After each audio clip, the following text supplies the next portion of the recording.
Comment faire comprendre aux enfants comment anticiper, gérer leur stress et ne rien lâcher, c'est ce que nous allons voir aujourd'hui.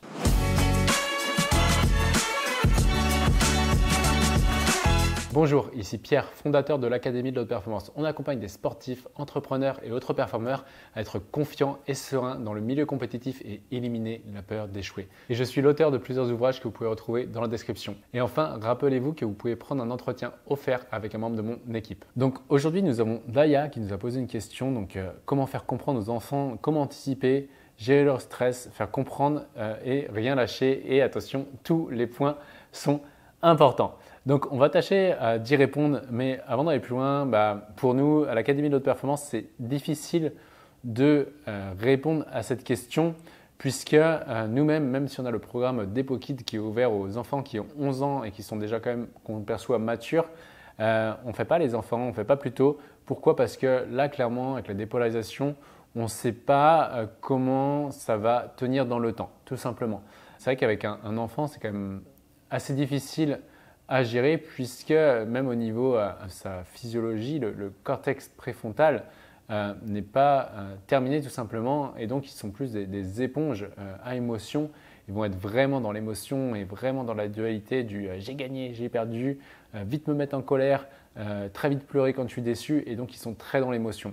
Et donc, c'est vraiment difficile à lui apprendre à anticiper, gérer le stress et ne rien lâcher sur ces différents points. Pour l'anticipation, c'est d'arriver à lui montrer en fait tous les bénéfices par rapport à ce qui est important pour lui, à ce qu'il anticipe. Alors déjà, anticiper, ce serait bien qu'on puisse définir ce que c'est. C'est faire des actions dans le temps et prendre conscience que s'il fait l'action maintenant, ça va lui apporter plus de bénéfices ensuite.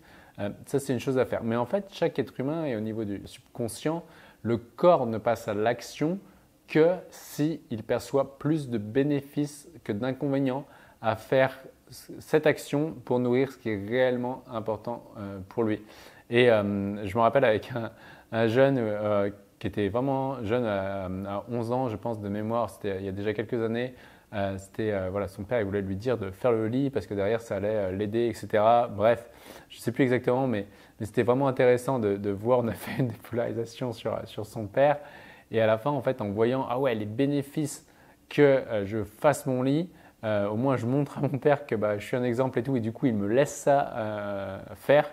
Et bien du jour au lendemain, en fait, le petit jeune avait changé de comportement et son père m'a dit mais il s'est passé quoi là, sans rien dire, hop, maintenant il fait son lit et tout, parce que l'enfant voyait plus de bénéfices que d'inconvénients. Alors à ce moment-là, il a été capable d'anticiper, de faire son lit, de voir en quoi spécifiquement ça allait lui accorder plus de temps derrière et plus de facilité. Ensuite, pour gérer le stress, pour gérer le stress, je pense que c'est pareil, c'est arriver à sortir de la notion de gagner et de perdre, de se mettre sur du long terme. Là, je me rappelle d'ailleurs avec encore ce jeune en question, ce qu'on avait fait, on l'avait projeté sur le long terme. C'est-à-dire qu'avant les matchs, on lui disait c'est quoi les bénéfices pour toi si tu perds les 10 prochains matchs pour les 50 prochains et c'est quoi les inconvénients pour toi si tu gagnes les 10 prochains matchs mais derrière tu ne progresses pas pour les 5 prochaines années. Et derrière, en fait, il avait vu juste en lui posant la question, oui, mais en fait, je préfère perdre les 10 prochains matchs contre des gens vraiment meilleurs que moi que gagner les 10 prochains contre des gens vraiment moins bons que moi et plus progresser ensuite. Donc là-dessus, on avait vu la notion de stress et que en fait, l'important n'était pas de gagner ou de perdre, mais de devenir. Et après, on lui avait expliqué tout ce qui était physiologie, c'est-à-dire que d'avoir du stress, de trembler, d'avoir les mains qui deviennent plus moites, d'avoir des changements physiologiques dans le corps. Tout ça, en fait, c'est normal, c'est naturel et c'est trop bien en fait d'avoir ça parce que c'est en train de préparer ton corps à passer à l'action et parce que tu as ces symptômes, mais des bons symptômes là, eh bien, c'est juste ton corps qui est en train de t'aider et de devenir copain avec toi. En gros, on avait vu des choses comme ça et ça avait plutôt bien fonctionné. Sur le point faire comprendre de ne rien lâcher, j'ai pas vraiment envie de donner des conseils là-dessus parce que en fait, il y a tout ce qui est écologique derrière à comprendre, à avoir. Et en fait, on ne peut pas amener un enfant à rien lâcher si intrinsèquement l'exercice n'est pas important pour lui. Par exemple, si on va donner des conseils de c'est important que tu ailles jusqu'au bout, c'est important de jamais rien lâcher et tout, mais qu'au final, Le gamin, il se retrouve plus tard à faire un métier qui lui plaît pas, mais il continue parce qu'il n'aime pas. Ce qu'on lui aura appris ne fonctionnera peut-être plus à ce moment-là. Encore une fois, cette vidéo est vraiment à prendre avec des pincettes et remettre dans le contexte, et c'est à vous de juger ce qui est bon ou pas. Mais en tout cas, pour l'enfant, au lieu de l'apprendre à rien lâcher, par rapport à moi, ce que je projette bon pour lui, et je vais donner un exemple juste après, je lui apprendrai plutôt voir la notion de prix à payer et de se dire, si tu arrêtes là, quels vont être tous les inconvénients pour toi sur du long terme et quels vont être les bénéfices pour toi de continuer. Et de dire, ok, si tu continues, bah voilà tous les bénéfices pour toi de continuer et les inconvénients aussi de continuer. Pour qu'il ait un point de vue global sur le fait que dans la vie, on n'aura rien, on ne gagnera rien sans perdre quelque chose, qu'il y a toujours un prix à payer en termes de temps, en termes de pensée, en termes d'énergie et en termes d'argent pour plus tard.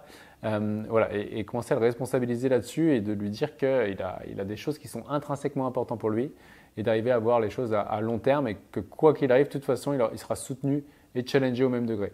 Mais soit on choisit des challenges qui nous inspirent et on progresse à travers ça, soit on subit des challenges qui ne nous inspirent pas parce qu'on ne s'attaque pas aux challenges qui nous inspirent, auquel cas c'est dommage parce qu'on fait ce qu'on appelle des révolutions. Et enfin, ce serait plus comprendre le système intrinsèque de votre enfant ou de l'enfant, donc qu'est-ce qui est réellement important pour lui, et de voir que quoi qu'il arrive, de toute façon, s'il est là-dedans, il ne lâchera pas. Si vous lui enlevez la peur d'échouer, un enfant sera naturellement compétitif dans ce qui est réellement important pour lui. Je me rappelle avec un entrepreneur, il y a quelques années, c'était intéressant parce que lui, il adorait le sport et tout. Et il me disait, mais par contre, ma fille, elle n'a pas de mental. C'est vraiment… je m'inquiète pour elle, quoi. Elle n'a pas de mental. Et du coup, je lui dis, ok, qu'est-ce qui te prouve qu'elle n'a pas de mental? Il fait, l'autre fois, on a fait une sortie en VTT et tout. Et elle a arrêté, elle a abandonné, quoi. Ok, donc là, tu es en train de me dire que parce qu'elle a arrêté le VTT, en gros, elle a pas de mental. C'est ça? Bah ouais, clairement, c'est chiant, quoi. Elle se fait pas mal, quoi. Ok, qu'est-ce qu'elle aime, ta fille? Ma fille, elle aime le piano. Et je lui dis, donc ta fille aime le piano, c'est ça? Ouais. Il fait, est-ce que tu as déjà essayé d'en faire avec ta fille du piano? Il fait, ouais. T'as tenu combien de temps? Il fait, franchement, j'ai dû tenir 3 minutes, après j'en ai marre, j'ai arrêté. Ok, donc ce que tu es en train de me dire, c'est que toi, dans le piano, tu n'as pas de mental et ta fille a continué, elle a du mental, c'est ça? Il fait, ouais. Donc, chaque être humain, vu que toi, le sport, c'est plus prioritaire que toi intrinsèquement, tu continues en sport. Vu que ta fille, le sport, c'est pas prioritaire pour elle, elle arrête en sport. En revanche, le piano, vu que c'est prioritaire pour elle, elle continue. Le piano, vu que c'est pas prioritaire pour toi, t'arrêtes et là, t'abandonnes. Donc, chaque être humain abandonne facilement dans ce qui n'est pas prioritaire pour lui. Chaque être humain continue et est compétitif et résilient dans ce qui est réellement prioritaire pour lui.